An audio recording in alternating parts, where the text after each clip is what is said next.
Hello, hello. Thank you. So this panel, we had to change. Please welcome Rafael Mangual, who is a senior fellow at the Manhattan Institute and the author of Criminal Injustice.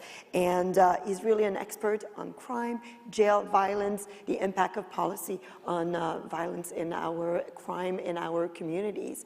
And my other panelist is Vikrant Reddy, who's a senior fellow at Stand Together Trust. His focus is on criminal justice reform. He also served on the Texas Public Policy Foundation and the Cato Institute, and he's on the Executive Committee of Criminal Law Practice with the Federal Society, and an appointee of the U.S. Commission on Civic Rights in Texas and State Advisory Committee. So thank you so much. And our third, have a seat, please. Our third panelist, Sylvia Bennett, who is the director of Voices of Black Mothers United, unfortunately is stuck on the runway at DFW. So when she comes, please engage with her. Her story, she lost a child to gun violence. And since her organization has been active to heal and also activate women who have lost their child into violence. So she's working in communities all over the country to really help with positive policing and also activating these women, these mothers to be a force of change in their communities.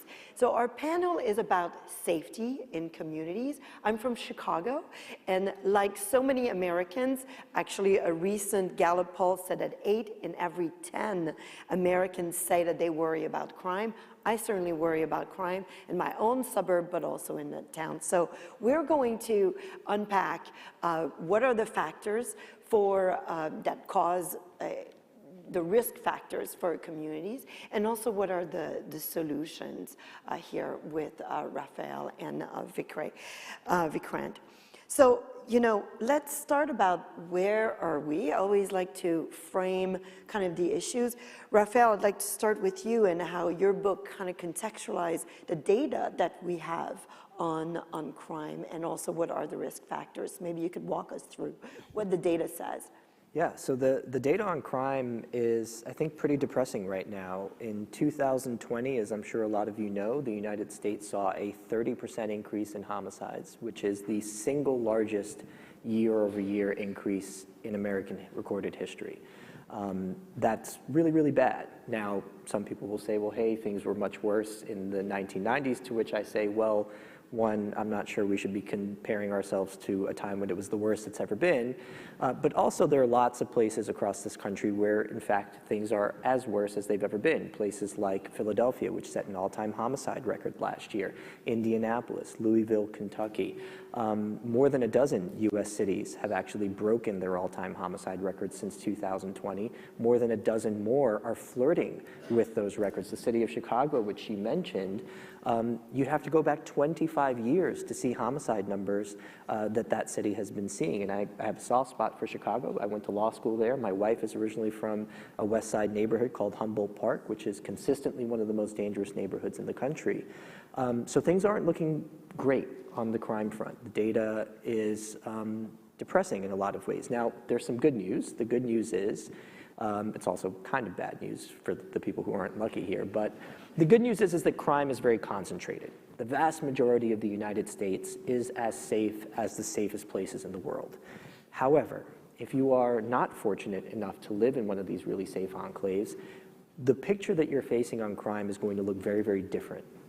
In most American cities, about 3.5% of street segments, which is defined as corner to corner, both sidewalks, see about 50% of that city's violent crime. This is an analysis that's been replicated across the country. In addition to that geographic concentration, we have demographic concentration. So in my home city of New York, every single year for which we have data, a minimum, this is a minimum, of 95% of all shooting victims are either Black or Hispanic. Almost all of them are males. Now, Black and Hispanic males don't constitute anywhere near 95% of New York City's population. So as much as we look at the aggregated crime data and see really terrible stories, what I think people don't fully appreciate is how much worse it is for the people who are stuck living in those pockets of concentrated crime. Now, you asked about what are some of the contributing factors. I think policy is one of the biggest contributing factors. We have seen a broad trend in this country moving toward decarceration, toward releasing more and more people from prisons and jails, toward not incarcerating as many people as we used to. And there's some understandable reasons why that has become a policy goal. We've also seen a trend toward depolicing. In this country, the number of police officers on the street has gone down every single year for about a decade. Many police departments across the country, including here in Texas, are struggling to fill vacancies. You have departments lowering standards. And the results of that have been is that we've essentially lowered the transaction costs of committing crime in this country and raised the transaction costs of enforcing the law. And what that gets you is a situation like we see in the city of Chicago, where the typical person who is charged with a shooting or a homicide has 12 prior arrests. 20% of them have more than 20 prior arrests. So when you look at the crime data and you look at those numbers, it tells you that there's an incongruity between the narrative around criminal justice reform in this country, which posits that we sort of systematically deny people second chances, right? We have Second Chance Month in the United States. But the reality is that the system actually gives plenty of second chances. They give plenty of third and fourth and fifth and 10th chances. And with every single chance that's given, we are essentially taking a risk, but we're not taking a risk with our own lives. We're taking risks with the lives of people who are not fortunate enough to live in very safe places. And that's what I wanted to bring in my book. I think the data is particularly interesting to look at in the video capsules that you have available on the app and on our YouTube channel. We did interviews with the crime lab, the Chicago Crime Lab, that is actually how they're presenting and providing this data to the police force to help them solve crime and identify exactly who are the criminals perpetrating the violence and creating an unsafe climate in communities. Vikrant, I'd love to turn it to you, and perhaps you can share what is the most effective way to break this cycle of crime, and what are the policies that you've seen to actually work and reverse the course of Sure. Before I do that, I'd be remiss if I didn't just say I'm really delighted to have been invited to do this. I am from here. I grew up about 15 minutes from where we're sitting right now, so it's kind of thrilling to be on a stage like this. And I'd like to think my high school teachers would be very proud of me, but they'd probably just be scared and worried about what's going to happen next, right? You ask a fantastic question, and I'm going to start by saying the first thing we've got to understand is that crime is very easy to get away with in this country. There's a whole parking lot full of cars out there. I could go out there, start breaking into cars and taking things, and I'm probably, this is just a statistical reality, not going to get caught. Now, you could push back and say, that's the low-level stuff. Something really serious like homicide, probably get caught, right? That's a coin flip, to be honest. The homicide clearance rates are about 51%. You know, it's 50-50 that you're actually going to get caught if you kill somebody. And it doesn't have to be that way. It hasn't always been that way. In the 1960s, the homicide clearance rates were above 90%. Something is going very, very badly wrong. One thing that we've got to understand about how easy it is to get away with crime is that we've stumbled upon this really bizarre model where we just kind of let people get away with stuff over and over and over and over again. And then when you finally do decide to catch and prosecute, the sentences can be very, very long. And so what you have is this system that's more focused on the punishment than it is on the prevention. And I think that fundamentally the strategy that works is to pour more of those resources into prevention than into punishment. A 20-year prison sentence causes a person to just waste away and wither away in prison and diminish skills, all this kind of thing. That is not really, and by the way, don't forget to mention the tax dollars that go into something like that.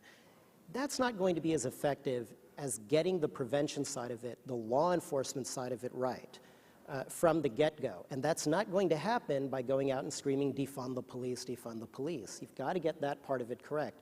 Now, it is complicated because, as Ralph just said, crime is so local that different communities require different kinds of strategies, right? In some communities, it may just simply mean you need more cops. In some communities, it might mean that you need different kinds of training. It might mean that you need different kinds of tactics.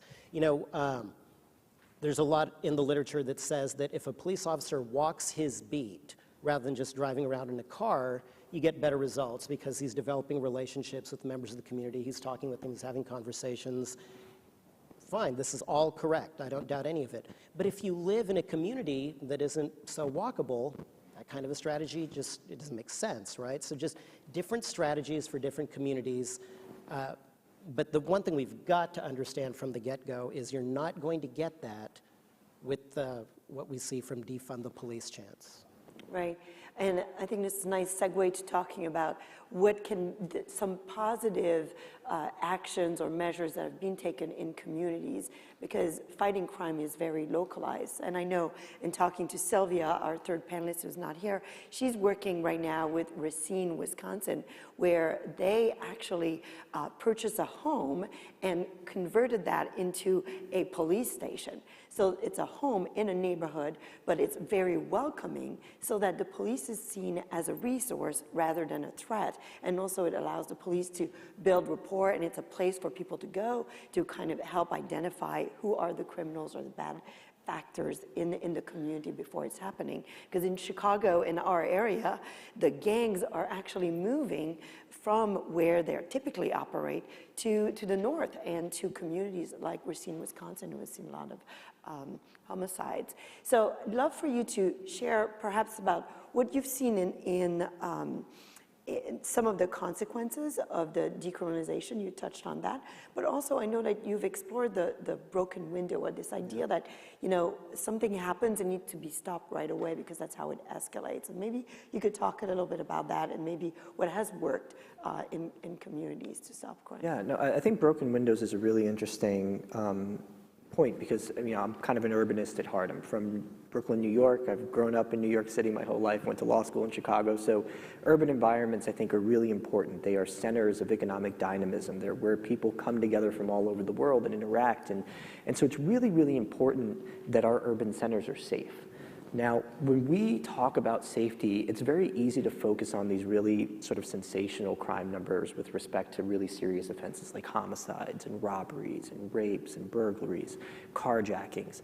But if you actually dig into the psychological literature, what it tells us is that the impact of quality of life offenses, of visible disorder, is actually more profound on somebody's sense of safety. So when I leave my house to go to work and I get on the subway, even if I lived in a really dangerous part of the city, I'm still not going to get robbed every day. I'm still not going to see a homicide on a regular basis. I'm still not going to see somebody carry a gun on a regular basis.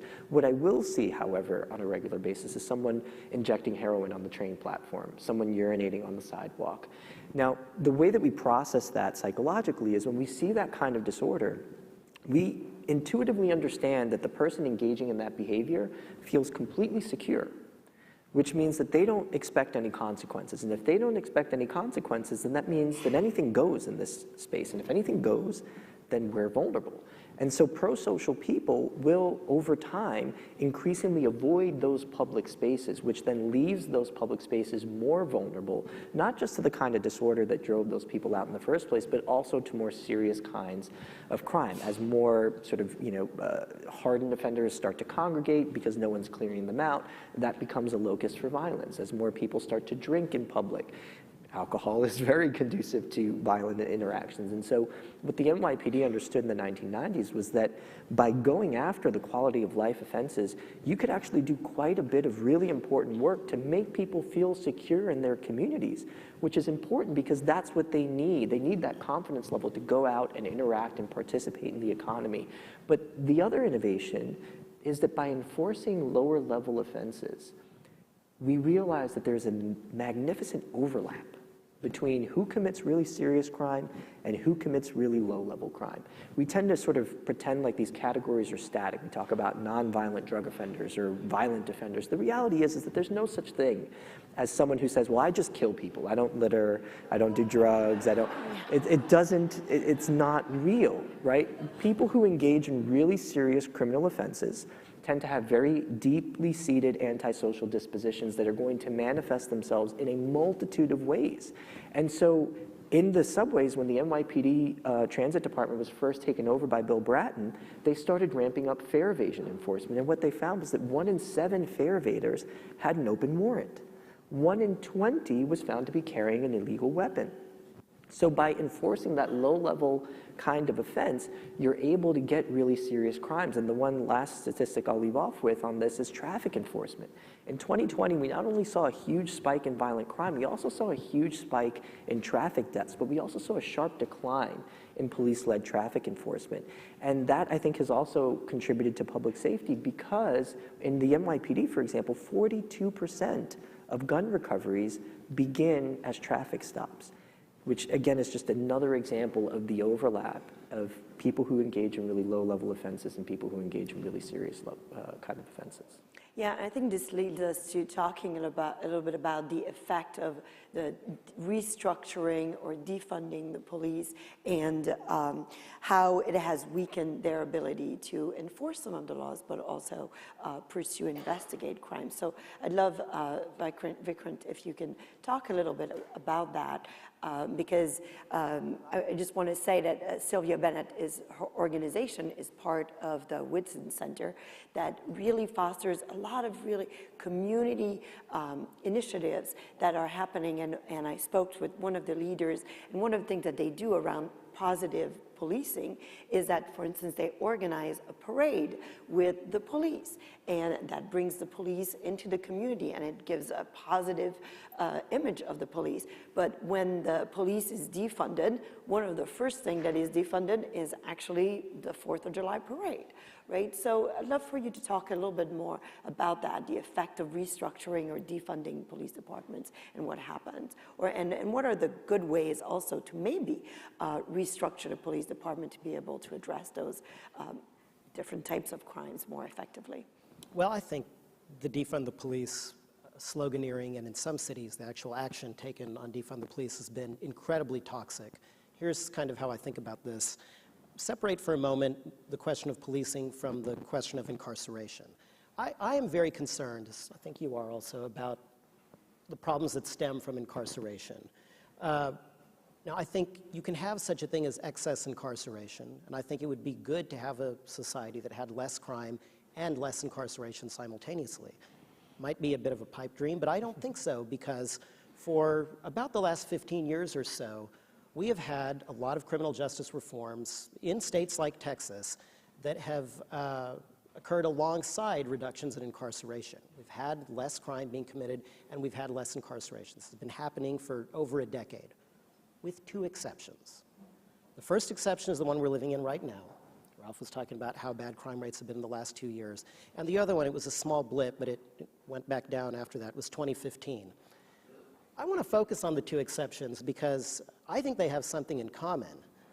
2020 was George Floyd and the aftermath of the George Floyd killing. 2015 was Michael Brown in Ferguson, Missouri, and the aftermath of that killing. In both cases, those were really the periods when the defund the police rhetoric, and in some cases the actions, were absolutely ascendant. And I think we actually were seeing success. You were seeing areas, you have to be nimble and careful about where you do it, but you could find areas where you could get less crime and less incarceration. We were getting exactly the social benefits we wanted. And then this just frivolous, trivial, defund the police sloganeering popped up. And we saw these horrible reversals. And I really worry about them because I'm not entirely sure how easy it is to kind of turn back the time machine on those kinds of things. You have so many police officers right now who are kind of looking at the job and saying, why would I want to get involved in that? They're retiring early. A lot of young people are deciding that's just not the kind of job that I want to go into. And you have a lot of just badly understaffed police departments at the moment. And it's difficult to know how to reverse that problem. And so I think we've got to be really, really careful about these kinds of, it's just, I can't use enough negative language. I said frivolous, I said trivial. Childish is maybe another word I could use. Defund the police ideologies. You've got to have policing. You've got to have good policing, and we're having a national conversation about what good policing looks like. And again, it's different in different places. But the police are absolutely essential and critical to public order. the police force is funded by the cities, right, in which they operate. So I'd love for us to kind of go around what people can do, and the policy circle has a brief on understanding law enforcement, and one of the action items there is actually to encourage everyone to go and interact with your police department. We often just interact with them when we have a big problem, but it might be nice to know who is the chief of police, who is the police representative at your school, how do they function, and also be a voice to your city council about what you see is important in terms of funding the police and understanding that budget and how it's being used, and to hold accountable the chief of police, the superintendent of your city. Perhaps you have some other suggestions on what people can do in their communities to impact and act on safety? Yeah, I mean, I think getting involved with your local police department is certainly important, but one of the other phenomenons that we haven't talked about is the progressive prosecutor movement, which I actually think is a pretty important development post-2014, where with the unseating of Robert McCullough in St. Louis County after the Michael Brown case, we saw a huge explosion in the number of prosecutors in communities that were self-identified reformers. They were not seeing their roles as primarily roles of law enforcement, but of reform. And we now live at a time in which more than 40 million Americans are living in jurisdictions with self-described progressive prosecutors, and these races tend to be very low turnout races in off-year elections. And I consistently have people call me in New York who are just shocked to read about the policies of Alvin Bragg in Manhattan when they shouldn't be, because he was very upfront about what it was that he wanted to do. And one of the things that I think we would all be better off for is if more people paid attention to these races that we kind of took for granted, because prosecutors, local prosecutors, exercise a lot of power.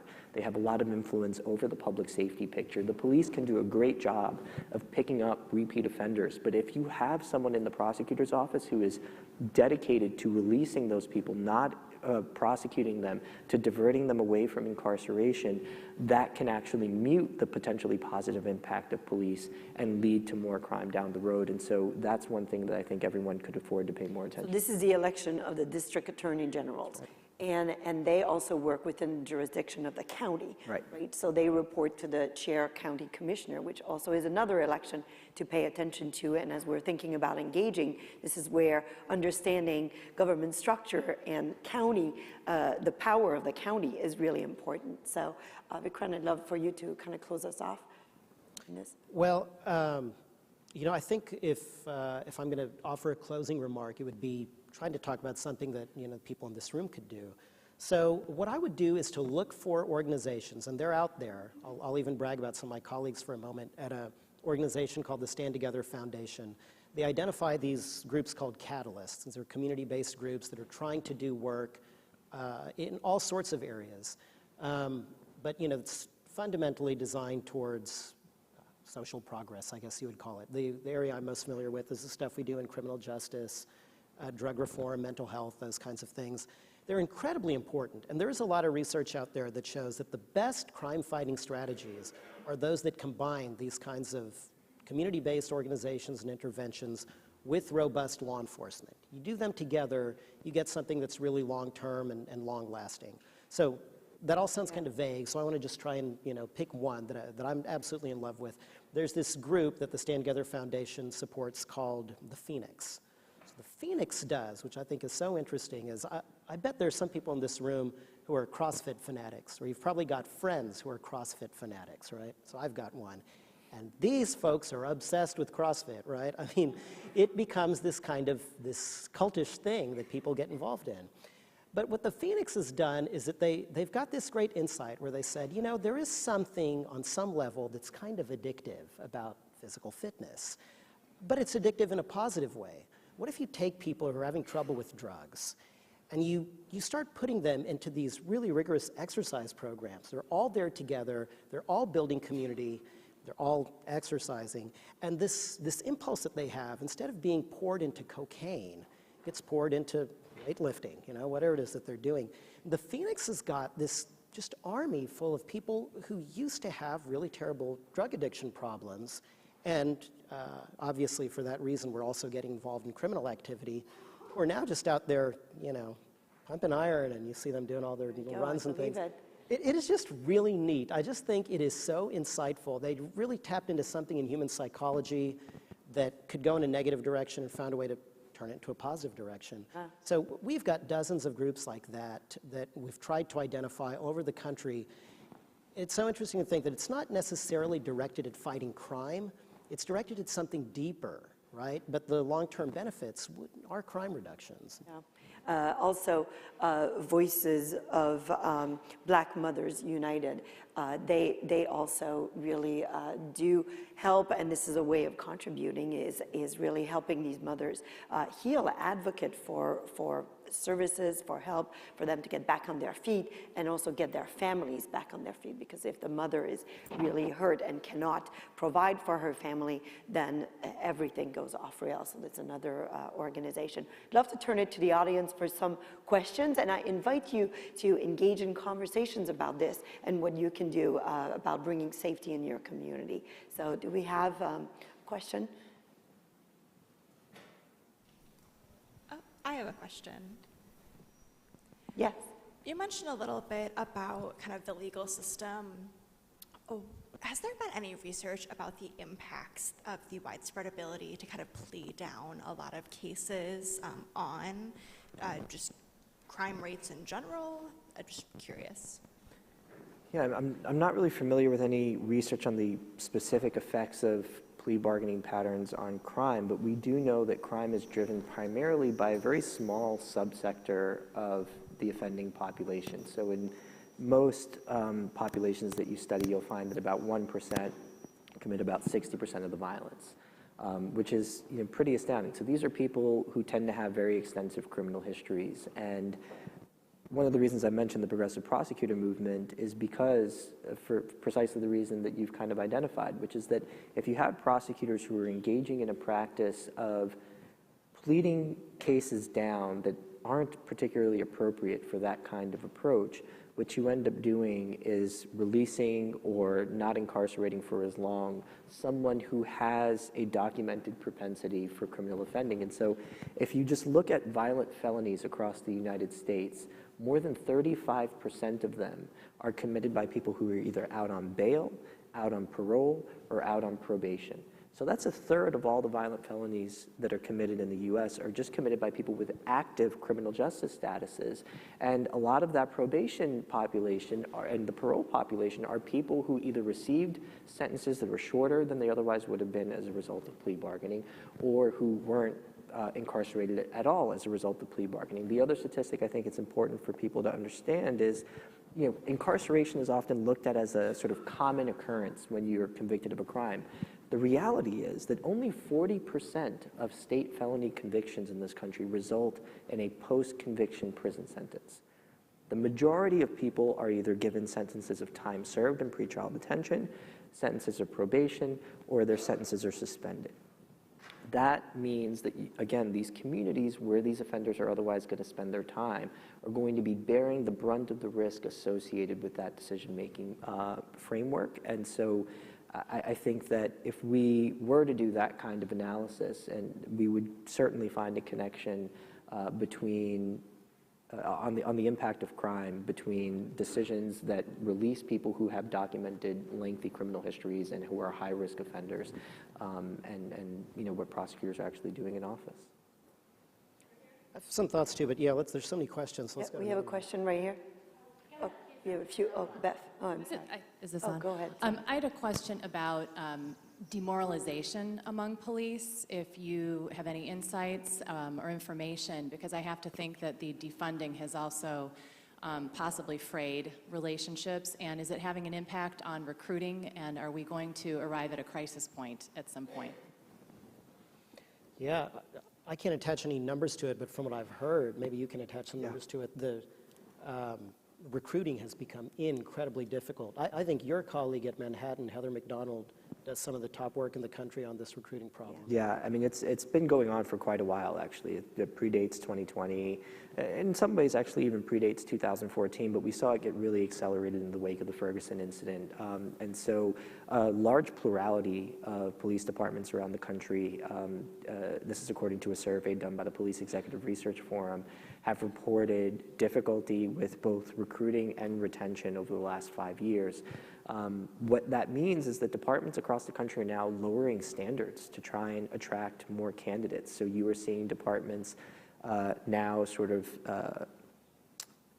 cut down the list of prior offenses that would otherwise be disqualifying, cut down prohibitions on visible tattoos, which there may be a good reason to do, but what I think we should all be worried about is a situation in which the best possible candidates who have high levels of intelligence, high levels of psychological stability, are no longer choosing to become police officers, because ironically what that's going to produce are worse results. Or one of the most interesting findings in police use of force literature is that officers with college educations use force at lower rates than officers with just high school diplomas in the same situation when you control for all other relevant factors. Yet the sort of public rhetoric has kind of turned that profession into something that really high-end candidates no longer want to do. And I have some personal experience with this. In 2010, I took the LSAT and the NYPD exam a few days apart. And my father, who's a retired NYPD detective, threatened to never talk to me again if I became a cop. And this is back in 2009, 2010. And what he was saying back then is, I think, a lot of what you'd hear in police exit interviews today, which is that you don't want to end up in a situation in which you are involved in a controversial use of force and then you get thrown under the bus. Go do a job where you're going to have stability, where you can have weekends off, where you're not going to see the most horrible things that you could possibly imagine. And ultimately, I took his advice, but it's not something that I think is a good trend for our country. Sylvia, can I say, I know we're out of time, but I really want to say this one thing. I'll try to be quick about it. My instincts are very libertarian. Based on some conversations I had last night, I think there's a lot of libertarians in the room also. But that's different from being an anarchist, right? You have to pay for some things. You got to pay for the cops. You got to pay for the public safety apparatus in the community. And you really do have to do it the right, transparent way. You have to go to the city council. You have to figure out what the budget needs to be. You have to collect the revenue. You can't do it in weird end-around ways like, writing tickets and then using that revenue to fund the police officers. You've got to do it as directly and transparently as possible.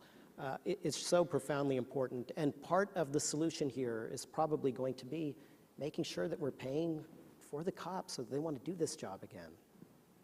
Great. Well, thank you so much. Thank you for being here, for sharing your knowledge, and these are great insights. So thank you.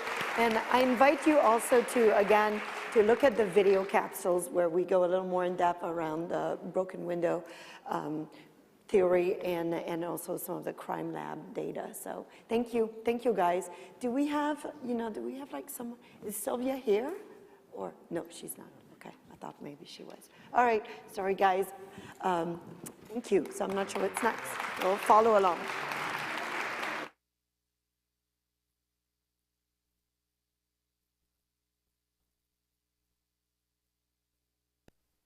Please welcome back to the stage, Savannah Lane. And let's give them another round of applause. Really amazing. What an excellent day, packed with incredible sessions. I just was able to hear this one, and wow, I know you are furiously taking notes, so it is my job to remind you, please share your takeaways, your insights on social media. We are sharing your posts, connecting you with our larger community, so please tag our social media handles. We're the Policy Circle on all handles, and feel free to use any of the hashtags. We've got hashtag TPC Summit. You can remember that one. I'm the last thing standing between you and lunch, so I'm going to kindly ask that you all leave the ballroom here so we can get set up for lunch in here. So give us about 15 minutes, go take a breath of fresh air in the lovely courtyard, and we'll see you in 15 minutes around 12:20 for lunch.